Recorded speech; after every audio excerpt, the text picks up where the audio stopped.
먼저 이렇게 귀한 시간에 함께 은혜를 나눌 수 있게 하신 하나님께 감사를 드립니다.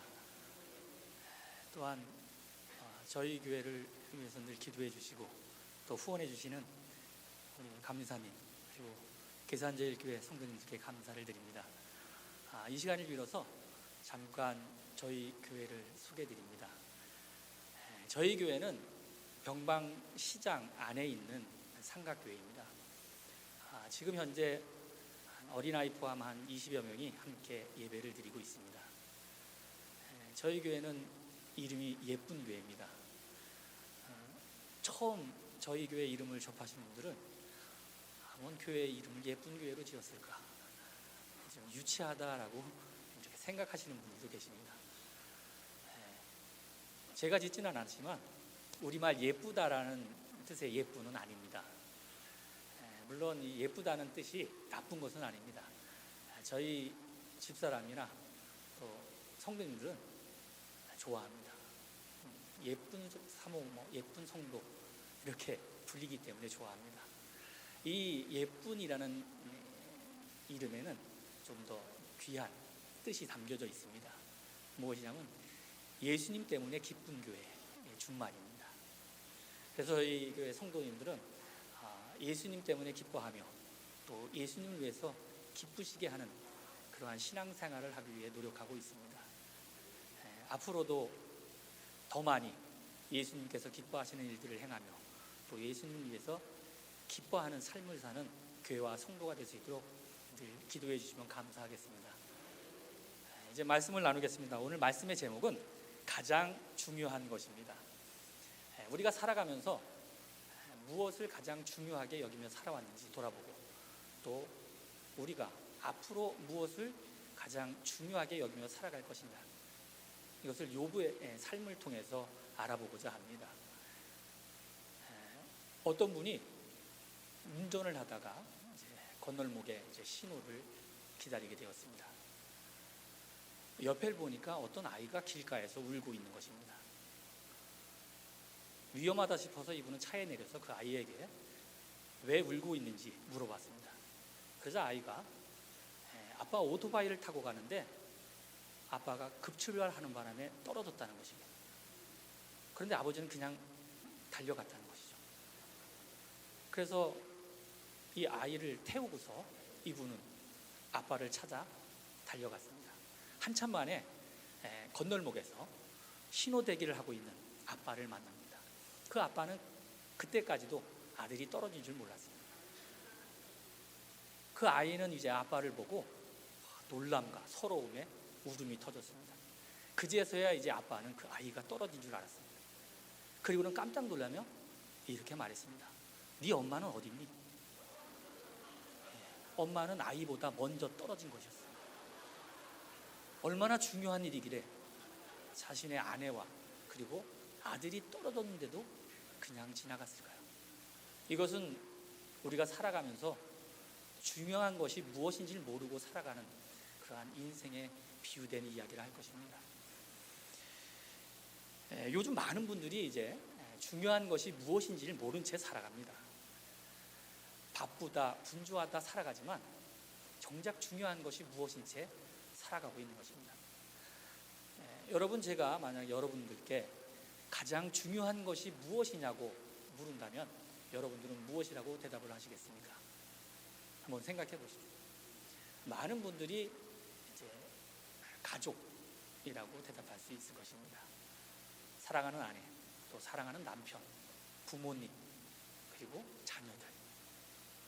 간혹 남편보다 텔레비전을 또 사랑한다는 그러한 분들도 있을 수 있습니다. 또 아내보다 자동차가 소중한 분들도 계시겠지요. 어떤 분들은 건강이다, 또 집이다, 부동산이다, 주식이다, 여러 가지로 말할 수가 있습니다. 왜냐하면 소중하게 여기는 것들은 다 다양하기 때문입니다. 이런 의미에서 보면은 이 욥은 정말 축복을 받은 사람입니다. 우리가 소중하게 여기는 모든 것들을 다 갖추고 있는 사람이 바로 욥이었습니다. 욥은 재산도 많았습니다. 또 자녀도 많았습니다. 가정도 화평했습니다. 무엇 하나 부족함이 없는 삶을 사는 게 욥의 삶이었습니다. 그리고 욥의 삶은 참 평안한 삶이었습니다. 그리고 그는 그 평화가 마땅히 자신의 것이라고 생각하며 살아갔습니다. 그는 하나님 앞에 그리고 사람들 앞에 의인이었습니다. 욥은 자기가 누리는 평안은 당연한 것이라고 생각을 합니다. 하루아침에 그것들을 다 잃어버리는 고난은 상상조차 하지 않은 채 살아갑니다. 그런데 여러분, 이러한 생각은 욥만 하는 것이 아니라 우리들도 하고 있다는 것입니다. 우리는 이렇게 생각합니다. 내 남편이 암에 걸릴 일 없지, 내 부인이 몹쓸 병에 걸릴 일 없어, 우리의 자녀들이 불의한 사고를 당할 일 없어, 우리의 집이 불이 날 리가 없어 상상합니다. 이런 것들은 다 남들에게나 있는 일이지 나에게는, 우리 가족에게는, 우리 집에는 있을 수가 없는 그러한 일들로 생각하며 살아갑니다. 그러나 여러분, 성경은 그렇지 않다고 분명히 말씀하고 있습니다. 이 땅이 우리에게 주는 평안은 당연한 것이 아닙니다. 주님께서는 당신의 평안을 허락하셨지 이 세상의 평안을 허락하지 않으셨습니다. 또 주님께서는 고난을 이길 믿음을 허락하셨지 고난 자체를 면하게 해주신다고 말씀하지는 않으셨습니다. 욥기를 통해서 우리가 고난의 의미를 알아간다면 불가능합니다. 욥기는 우리가 이성적으로 생각할 때 고난에 대한 의미를 해석하기가 쉽지 않은 책이죠. 오히려 더 혼란한 그러한 세계로 이끌어갑니다. 왜?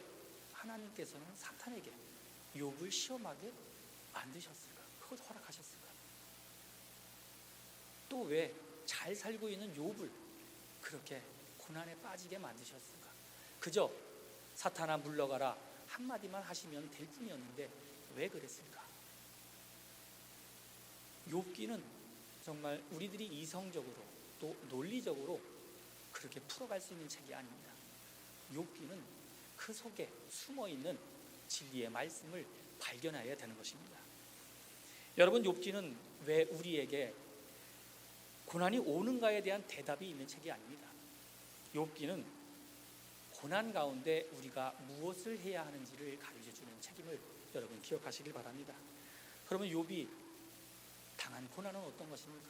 그 고난은 예측할 수도 없었고 이해할 수도 없었던 그러한 고난입니다. 그런데 이러한 고난은 욥에게만 있는 것이 아닙니다. 우리에게도 찾아올 수 있는 고난이라는 사실입니다. 지금 저 하늘에서는 전쟁이 벌어지고 있습니다. 욥을 삼키려는 사탄이 하나님께로부터 욥을 시험해도 좋다는 허락을 받았습니다. 그러나 이 땅에 살고 있는 욥은 이러한 사실을 모른 채 지내고 있습니다. 그는 땅의 사람이었습니다. 아무리 의인이라 할지라도 고난을 피할 수는 없습니다. 네덜란드의 위대한 목회자였던 아브라함 카이퍼는 이러한 말을 했습니다. 일단 커튼이 당겨지고 그 뒤에 영적인 세계가 우리의 시야에 드러나게 되면 모든 것을 삼켜버릴 만큼 격동적이고 격렬해서 지상에서 벌어지는 그 어떤 전쟁도 단지 게임에 불과할 정도이다. 진짜 전쟁이 벌어지고 있는 곳은 여기가 아니고 거기이다. 영적인 전쟁이 얼마나 무섭고 격렬한지 이 세상에서 벌어지는 전쟁은 그저 게임이라고 말하고 있습니다. 그런데 그 전쟁은 선전포고가 있는 것이 아니었습니다. 예고가 없습니다. 그 전쟁은 어느 한순간 우리의 삶을 침범하게 되어 있습니다. 13절 말씀 터머리를 보십시오. 하루는이라고 시작하고 있습니다. 욥에게 있어 이 하루는 그저 다른 날과 다를 바 없는 그러한 평범한 하루였습니다. 또한 모든 재산을 잃고 자녀들 또한 모두 잃어버리게 될 것이라는 그러한 생각조차 할 수 없었던 그러한 날입니다. 아니, 오히려 어찌 보면 더 즐겁고 그리고 또 행복한 날이었습니다. 욥의 10자녀가 함께 모여서 잔치를 벌이고 있습니다. 화목한 가정, 또 우애가 깊은 형제들이었습니다. 욥은 그러한 자녀들을 사랑했고 그리고 그 모임을 축복했을 것입니다. 그런데 바로 그날이 고난의 날이었습니다. 그 하루는 욥이 모르는 채 결정된 하루였습니다. 욥의 힘으로는 피할 수가 없는 그러한 하루였습니다. 그리고 이 하루는 우리 또한 피할 수 없는, 정도의 차이는 있겠지만 우리에게 다가오는 그러한 하루일 것입니다. 축제가 벌어지고 있는 그날, 한 하인이 뛰어와 말합니다. 주인님, 스바 사람들이 내려와서 소와 나귀를 다 빼앗고 목동들을 다 죽였습니다. 욥은 생각합니다. 기어이 일어날 일이 일어났구나. 그놈들이 이런 일을 저질렀구나. 제 생각도 마치기 전에 또 한 하인이 뛰어와 말합니다. 주인님, 하나님의 불이 하늘로부터 내려와서 양떼와 목동을 살랐습니다. 소와 나귀에 이어서 이제는 양떼, 그나마 그래도 낙타가 있지. 하지만 그 생각도 잠시뿐이었습니다. 또 하인이 뛰어와 말합니다. 주인님, 갈대아 사람들이 종들을 다 죽이고 낙타를 다 강탈해 갔습니다. 이제는 욥이 긴장합니다. 그 많던 재산이 다 없어졌습니다. 얼른 가족 회의를 열어야지. 하지만 그 생각도 잠시뿐. 다른 하인이 뛰어와 말합니다. 주인님, 집이 무너져서 당신의 자녀들이 다 죽었습니다. 욥은 망연자실합니다. 어떻게? 도무지 믿을 수가 없습니다. 한번 생각해 보십시오. 여러분, 집에서 남편이 퇴근하길 기다립니다. 전화 한 통이 옵니다. 여보세요? 남편이 심장마비로 돌아가셨습니다. 깜짝 놀라 얼른 병원으로 뛰어갑니다. 슬퍼할 겨를도 없이 또 전화가 옵니다. 집에 불이 났습니다. 아이들이 올 시간이 됐는데 얼른 집에 오니 옆집 사람이 말합니다. 유치원차가 교통사고가 나 아이들이 다 죽었대. 여러분 어떻습니까? 이러한 일들이 정도의 차이는 있겠지만 우리에게도 나타날 수 있다는 일들입니다. 단지 우리가 그러한 일들이 우리에게는 없겠지라고 생각하며 살아가고 있다는 것이죠. 욥은 정신을 차릴 수가 없었습니다. 이해할 수도 없었습니다. 하필은 나에게 왜 이러한 일들이, 더욱이 그를 더 괴롭혔던 일들이 있습니다. 무엇은 두 번째 종이 뛰어와서 말합니다. 하나님의 불이 하늘에서 떨어져서 양과 종들을 살라버렸나이다. 여러분, 사탄은 이처럼 강도합니다. 하인의 입술을 통해서 욥의 마음을 흔들어 놓고자 합니다. 이 말을 들을 때 욥은 어떤 생각을 했어요? 하나님, 무엇 때문에? 왜? 욥은 그럼에도 불구하고 하나님을 향한 믿음을 지키자. 후에는 사탄이 그 아내를 통해서, 그 입술을 통해서 하나님을 저주하고 죽으라는 직접적인 유혹도 서슴지 않았던 것입니다. 여러분 생각해 보십시오. 정말 하나님의 불이 우리의 모든 것을 살라버릴까요? 아닙니다. 하나님의 불은 오히려 우리의 죄악을 살라버릴 줄 믿습니다. 우리의 죄악을 사르고 우리를 정결케 할 줄로 믿습니다. 이 땅에서 일어나는 모든 고난이 그 책임이 하나님께 있는 것은 아닙니다. 하나님께서는 우리를 대적하시는 분이 아닙니다. 예레미야 29장 11절에 보니 이렇게 말씀합니다. 여호와의 말씀이니라 너희를 향한 나의 생각은 내가 안 한 평안이요 재앙이 아니니라 너희에게 미래와 희망을 주는 것이니라. 하나님의 생각은 재앙이 아니라 말씀합니다. 평안과 미래와 소망이라고 말씀합니다. 모든 책임을 하나님께 돌린다는 것, 그것은 바로 사탄이 원하는 생각입니다. 그리고 많은 사람들이 이 덫에 걸려서 넘어지고 맙니다. 물론 우리의 죄로 인해서 생기는 고난도 있습니다. 그렇지만 우리에게 오는 모든 고난이 우리의 죄로 말미암아 생기지 않는다는 사실을 여러분 기억하시길 바랍니다. 욥을 힘들게 하는 또 다른 공격도 있었습니다. 욥에게 소식을 전한 하인들, 공통적으로 한 말이 있습니다. 나만 홀로 피하였으므로 주인께 아뢰러 왔나이다. 사탄이 욥에게 이제는 카운터 펀치를 날리고 있습니다. 멀쩡하게 살아남은 종을 통해서 욥의 마음을 더 힘들게 하는 것이죠. 사실 욥의 입장에서 봤을 때는 종이 더 죽는 게 낫죠. 자녀가 사는 게 낫죠. 그런데 어떻게 10명이나 되는 자녀가 다 다 죽을 수가 있습니다. 하나도 살지 못하고, 또 있는 재물을 어떻게 그렇게 깨끗이 다 강탈해 갈 수 있을까요? 단지 소식을 전할 딱 종 한 명만 남겨놓고 다 가져가는 것이 무엇인 경우입니까? 여러분, 우리가 살면서 이러한 비교를 얼마나 많이 하는지 모릅니다.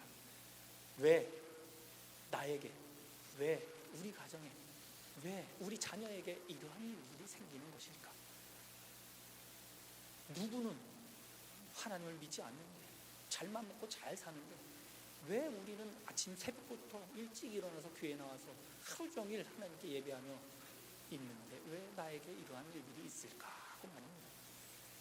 사탄은 바로 이러한 반응을 욥에게서 기도했습니다. 욥의 입에서 이러한 불평이 터져 나오기를, 그리고 하나님께서 내게 해준 것이 무엇이냐고 원망하며 소리를 지르길 기대하고 있었습니다. 그리고 여러분, 이러한 불평의 소리를 사탄은 우리의 입술에서도 나오길 기대하고 있음을 여러분 기억할 줄 믿습니다. 나만 홀로 피하였으므로 주인께 아래로 왔나이다. 이 말이야말로 우리의 상처에 소금물을 끼얹는 그러한 사탄의 음성인 것입니다. 하나님께서 나만 미워한다는 생각, 그래서 다른 사람들에게는 관대하고 나에게만은 철저하시고 까다로우시다는 생각, 이것이 바로 사탄이 원하는 생각이었습니다. 요즘 가정을 보면 이제 자녀가 한 가정인 그러한 가정이 많이 있죠. 저는 또 하나님의 축복으로 일남 이녀의 3명의 가정, 이제 자녀들을 두었습니다. 아이들이 어릴 때 이런 말을 합니다. 엄마 아빠는 왜 나만 미워해요? 그래서 장난으로 너는 말을 안 들어서 울다라고 말합니다. 삐져서 울죠. 어린아이들의 이 철없음. 그래서 엄마는 왜, 아빠는 왜 형, 언니, 동생을, 오빠를 더 이뻐하고 왜 나만 미워해요? 라고 그렇게 생각합니다. 어린아이들은 그저 부모님의 드러난 행동을 통해서 그러한 일들을 말합니다. 아직까지 어리기에 부모의 마음속 깊이 있는 그 사랑을 깨닫지 못하기 때문입니다. 이러한 아빠는 엄마는 나만 미워한다는 이러한 철없음이 어린아이를 있듯이 하나님께서 내게만 왜 이런 고난을 주신다, 그렇게 생각하는 불신이 우리 마음속 깊은 곳에 자리 잡고 있다는 것입니다. 그것은 모든 사람이 예외가 없습니다. 그러한 불신이 믿음이라는 것으로 강하게 둘러싸여 있으면 상관이 없지만, 그것이 점점 옅어지고 깨지게 되면 사탄은 바로 마음속 깊은 그 오해와 불신을 건드리게 된다는 것입니다. 사탄은 생각합니다. 이 정도 됐으면 이제는 욥이 하나님을 원망하겠지. 하나님께서 자기만을 저주하고 자기만을 싫어한다는, 미워한다는 그러한 생각이 이제는 들었기에 하나님을 저주하겠지. 하지만 욥은 달랐습니다. 욥은 사탄의 기대대로 움직이질 않았습니다. 처음에는 사탄도 조금은 기대를 했습니다. 왜냐하면 이러한 소식을 들은 욥은 옷을 찢고 머리털을 밀었습니다. 당시에 겉옷을 찢는다는 것은 슬픔을 표시하는 것입니다. 머리털을 민다는 것은 이 옷을 찢는 것보다 더 극심한 극단적인 절망감에 빠진 슬픔의 표시입니다. 욥이 옷을 찢고 머리털까지 미는 모습을 본 사탄은 쾌재를 부릅니다. 아, 이제는 독이 오를 대로 옳았으니 이제는 하나님을 저주하겠지. 그런데 보십시오. 욥은 그 순간에도 하나님이 칭찬하셨던 그 순결과 정직을 잃어버리지 않았습니다. 20절 이하에 이렇게 말씀합니다. 욥이 일어나 땅에 엎드려 예배하고 이르되 내가 모태에서 알몸으로 나와 싸운 적 또한 알몸이 그리로 돌아가올지어다. 주시니도 여호와시요 거두시니도 여호와시오니 여호와의 이름이 찬송을 받을지니이다 하고, 이 모든 일에 욥이 범죄하지 아니하고 하나님을 향하여 원망하지 아니하니라. 우리는 욥의 모습을 통해서 시련을 이길 수 있는 비결을 배우게 됩니다. 욥은 그 순간에도 도저히 이해할 수 없는 행동을 합니다. 바로 하나님을 향해서 예배를 드렸다는 것이죠. 여기에 땅에 엎드려 예배했다라고 되어 있지만 좀 더 자세히 살펴보면 이 엎드렸다라는 단어를 알 필요가 있습니다. 엎드렸다라는 단어, 여기의 단어는 히브리어 나팔이라는 단어를 썼습니다. 이 단어는 떨어졌다라는 의미가 더 강합니다. 그는 예배를 위해서 엎드린 것이 아니라 놀라서 떨어진 것입니다. 우리는 이 단어를 사무엘에서도 찾아볼 수 있습니다. 사무엘 시대에 이제 엘리 제사장이 의자에 앉아 있습니다. 하나님의 법궤를 빼앗겼다는 그 소식을 들은 엘리가 의자에 앉아 있다 넘어져 목이 부러져 죽습니다. 여기에서 의자에 넘어졌다라는 즉 의자에서 떨어졌다는 단어가 나팔이라는 단어입니다. 즉 엘리만큼이나 욥도 깜짝 놀라서 앉아있던 그 자리에서 털썩 떨어지며 주저앉은 것입니다. 욥 역시 사람이었습니다. 그 역시 고난을 당하니 깜짝 놀랐습니다. 슬퍼합니다. 그는 우리와 똑같은 당대 의인이라고 불렸지만 우리와 똑같은 성정을 가진 사람입니다. 그런데 그에게는 세상 사람들이 갖추지 못한 단 한 가지의 비장의 무기가 있었습니다. 바로 예배였다는 것입니다. 예배는 단지 어떤 특정한 장소에 특정한 시간에 모여 특별한 활동만을 하는 것이 아닙니다.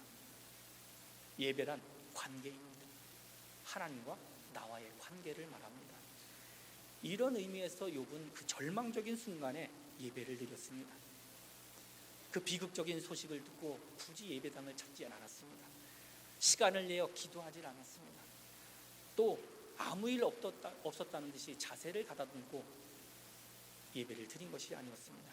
그는 그저 그 자리에 털썩 주저앉아서 엎드린 채 하나님께 예배를 했습니다.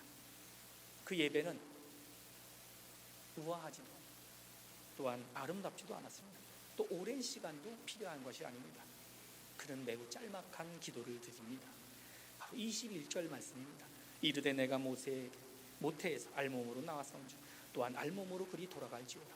주신 자도 여호와시오 거두신 이도 여호와시오니 여호와의 이름이 찬송을 받을지니이다 하고, 그의 예배는 이것이 전부였습니다. 이미 그에게는 드릴 예물이 하나도 없습니다. 함께 예배를 드릴 자녀들 또한 없습니다. 그는 이제 혼자서 예배를 드립니다. 그의 예배는 입술의 예배였고 감사의 예배였습니다. 욥의 이 독백과 같은 짧은 기도에 보면은 그의 인생관이 분명하게 나타나고 있음을 봅니다. 그는 자신이 이 땅에 아무것도 가지고 온 것이 없다고 말을 합니다. 그렇기 때문에 지금 모든 것을 잃었다 할지라도 견딜만 하다고 말을 합니다.